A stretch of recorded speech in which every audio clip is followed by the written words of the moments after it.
பலசாலியான ராஜா ஒருவர் பல போர்களில் வென்றவர்.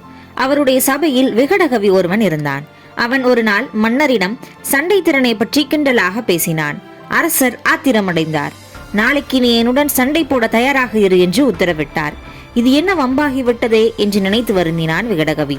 ஆனால் சுதாரித்துக் கொண்டான்.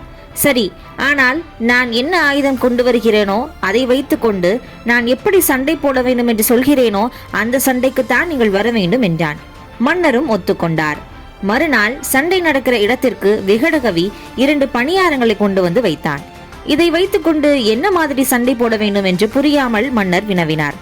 மகாராஜா, இந்த 2 பணியாரங்களில் ஒன்றை நான் சாப்பிடுவேன், இன்னொன்றை நீங்கள் சாப்பிட வேண்டும். ஆனால் 2இல் ஏதோ ஒன்றில் விஷம் கலந்திருக்கிறது, அது எது என்று எனக்கு தெரியாது என்று நிதானமாக கூறினான். மன்னர் அப்படியே குறுகி போய், உன் புத்திசாலித்தனத்திற்கு முன்னால் என் கத்தி தோற்று போய்விட்டது என்று சண்டையை திருப்பி வாங்கி கொண்டார். தாழ்வு மனப்பான்மையை அடுத்தவர்கள் ஏற்படுத்தினால் அது அநீதி, நாமே உண்டாக்கி கொண்டால் அது உந்து சக்தி.